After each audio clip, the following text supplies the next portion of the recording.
రక్షకుడైన యేసుక్రీస్తు వారి అతి శ్రేష్టమైన నామంలో ఈ అనుదిన జీవమనే కార్యక్రమమునకు మిమ్మల్ని ప్రేమతో ఆహ్వానిస్తూ ఉన్న దేవుని మహాకృపా కనికరమును బట్టి గతించిన దినములన్నీ ఆయన ఉచితమైన కృపతో ప్రభు మనల్ని భద్రపరిచి ఆశీర్వదించినందుకు ప్రభుకు మహిమ కలుగునుగాక. ఈరోజు దేవుని వాక్యముల నుండి ఆదికాండ గ్రంథము 26వ అధ్యాయము 3వ వచనము మనం చూసుకున్నట్లయితే ఇక్కడ ఒక చక్కని మాటను మనము చూడగలుగుతూ ఉన్నాము.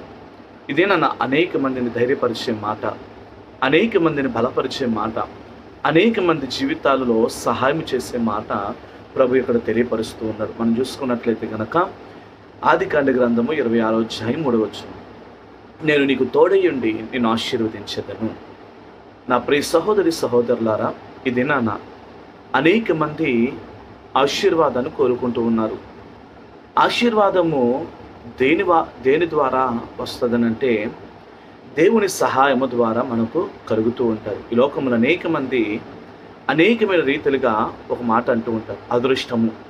మరి నీకు అదృష్టం లేదు, అందుకే దీన్ని నువ్వు పొందుకోలేకపోయావు, నీకు అదృష్టం లేదు కాబట్టి దీన్ని నేను అనుభవించలేకపోతున్నామని అనేక మంది చెప్పగలుగుతారు.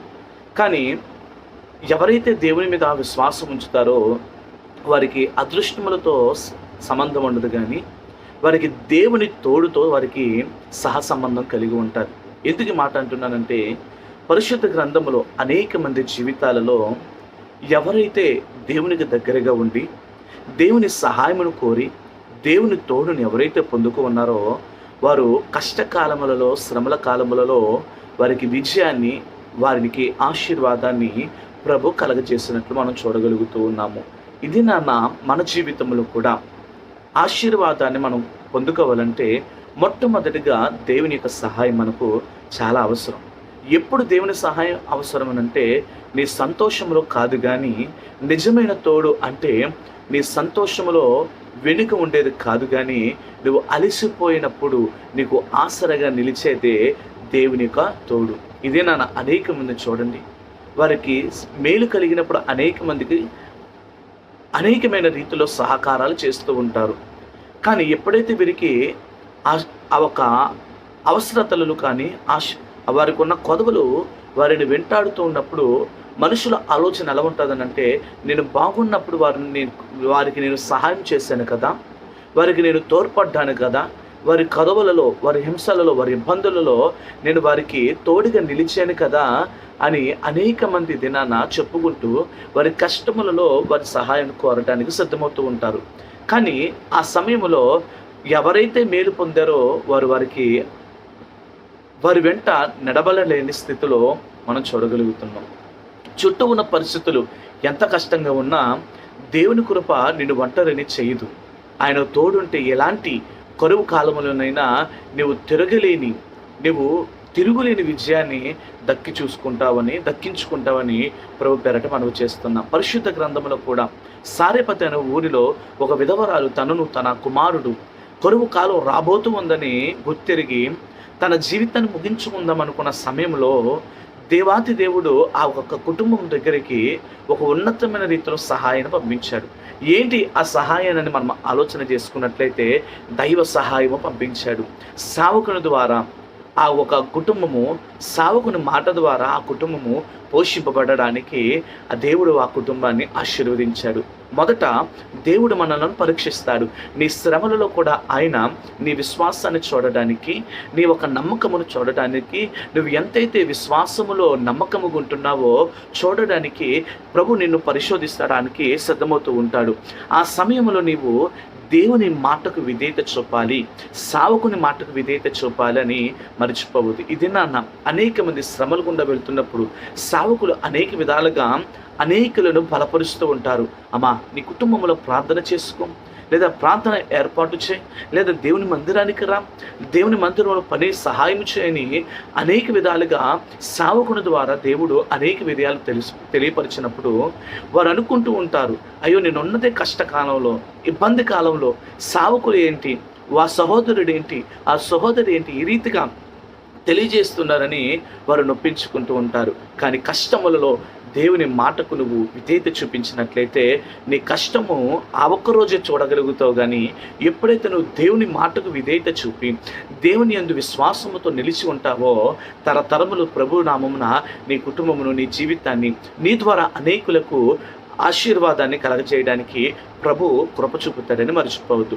దేవుడు ఇచ్చే తోడు ఎలా ఉంటుందనంటే, నీకు తోడు ఉండి అంటే లోకం నిన్ను వదిలివేసిన దేవుని హస్తం నిన్ను పట్టుకుని నడిపించడము, నువ్వు వేసే ప్రతి అడుగులోనూ ఆయన నీకు అపారమైన జ్ఞానాన్ని ఇస్తూ తోడుగా ఉంటాడు. నువ్వు వెళుతున్న మార్గంలో ఏ రీతిగా నువ్వు నడిపింపబడాలో, ఏ రీతిగా నువ్వు ఆశీర్వదింపబడాలో, నీ కష్టములను ఎలా తొలగించుకోవాలో, నీ కష్టాలను ఎలా ఎదిరించాలో, నీ ప్రతికూల పరిస్థితులు ఎలా నువ్వు జీవించాలో అని దేవుని కృప నీకు కలుగుతుందని మర్చిపోవద్దు. ఎన్ని కష్టాలు ఎదురవుతున్నా నా కష్టానికి తగిన ప్రతిఫలం దక్కట్లేదని తిన్న అనేక మంది ఆలోచన చేస్తూ ఉన్నారు.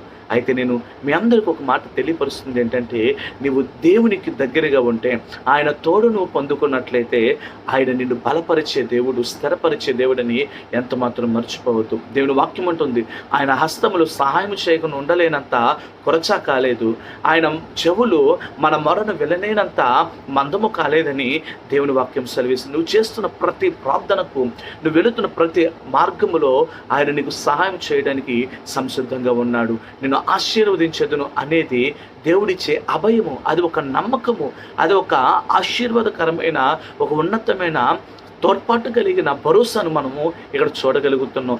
ఎవరి ఊహకు అందనంతగా, లోకం అసాధ్యము అనుకున్న చోటే ఆయన నిన్ను అత్యున్నత స్థానములో నిలబెట్టగల దేవుడు.